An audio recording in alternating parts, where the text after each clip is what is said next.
Romo mandala bich mar katimo nonro mar KEMRI ochope giko mar odiechieng' ma kawuono, kama olose okenge mosego e kedo kod EMOU kanyakla kod lweny e tieko tuoche ma ojwang'. Joyce Oluor nie romo makamano kendo koro omiwa ler. Joyce, inyalo nyisowa ni to ang'o madhi nyime to ang'o giri madongo mosewachi e romo makamano?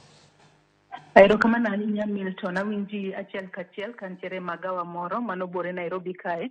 Mana kaka isewacho kamano, mano romo mar 14 mano mar KEMRI Annual Scientific and Health Conference odiochieng' ma kawuono e odiochieng' ma bende romo makamano rume ayanga e magawa moro bore Nairobi ka. Mana kaka isewacho, romo makamano nochakore chieng' tich ariyo kendo kawuono ema orume ayanga.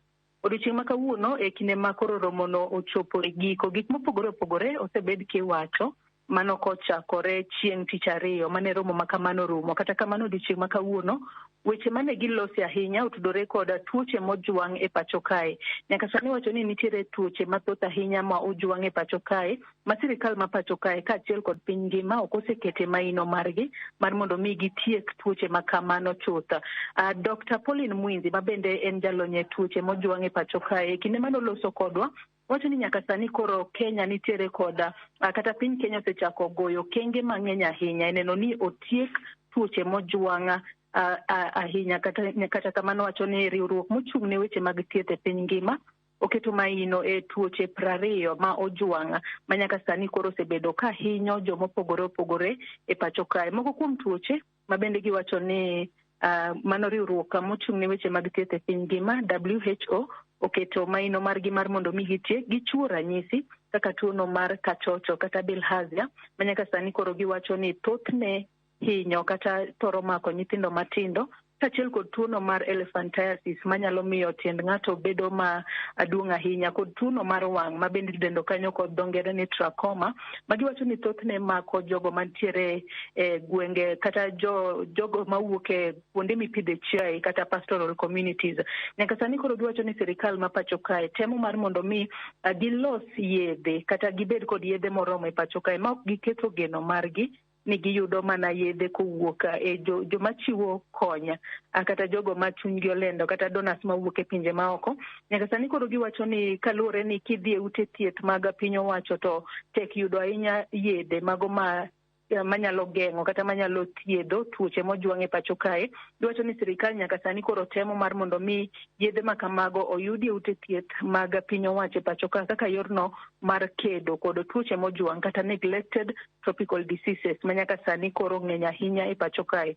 Kopogore kod mano Milton, kapod iwinja ka entiere e studio kanyo, nyaka sani bende koro giwacho ni piny Kenya osechwalo ne riwruok mochung' ne weche mag thieth e piny ngima WHO master plan kata chenro ma bende gintiere godo ma gibiro bedo ka gitiyo godo kuom thuolo mar higni 5 mabiro mar neno kata keto piny okenge makare mag kedo kod tuoche mojwang' e pacho kae. To bende nyaka sani wacho ni thoth yedhe ma ichiwo mago ma kedo kod tuoche mojwang' e pacho kae, thothgi imiyo nyithindo madhi e skul. Kata kamano jomadongo ma bende tuoche gi mako, kaachiel kod nyithindo ma pok ochako skul bende tuoche gi mako. Mano e achiel kuom gigo ma giwacho ni gibiro bedo ka gikete maino margi mondo jogo ma ok dhi e skul kaachiel kod jomadongo bende yudo yedhe ahinya to mag tuoche mojwang'i. Kopogore kod mano bende giwacho ni jogo modak e anyuola kata modak e alwora kama nitiere tuoche mojwang'i, gin bende onego gibed e ong'ala manyime mar neno ni girakore kata gikedo makare kod tuoche mojwang'i, mana kaka asenyisi ni tuoche mojwang'i nyalo bedo kaka bilharzia, trachoma kaachiel kod elephantiasis.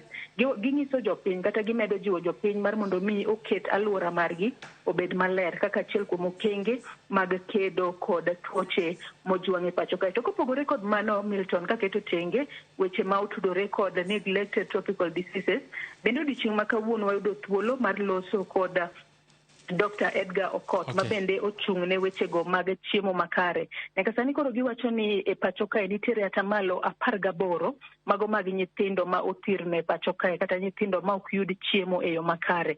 Kata kamano gijiwo joma mine, ahinya to mine mapek, kaachiel kod mine ma nitiere kod nyithindo matindo ni ka miyo osetieko dhodho nyathine kuom thuolo mar dweche 6 mokwongo, mago mag ngima mar nyathi, to onego bed ni ging'iyo chiemo makare ma gimiyo nyithindo mar mondo mi nyathi kik dong kothirno. Giwacho ni ka nyathi odongo kothirno to mano biro ketho kata lwasi mare kata biro ketho chal mare mar dongo. Kosebedo ng'ama duong' to biro bedo ka ketho lwasi mare mar dongo. Jiw nyaka jogo modak e kuonde mongore kata kuonde ma yuto ji ni piny mar mondo mi obede kod kitchen garden moro kama ginyalo pidhe chiemo mondo giyud chiemo ma gichamo kaachiel kod ma gimiyo nyithindo e kinde ma koro nyathi oseweyo dhoth kuom dweche 6 mokwongo mag ngimane, kasto koro osechak miye chiemo mamoko gino midendo kanyo kod dho ngere ni complementary feeding ma koro itimo ne nyathi ma ja dweche 6 kadhi malo. To giwacho ni gin mana chiemo ma ok onego bed ni gin chiemo ma ponono inyiewe nengo mamalo.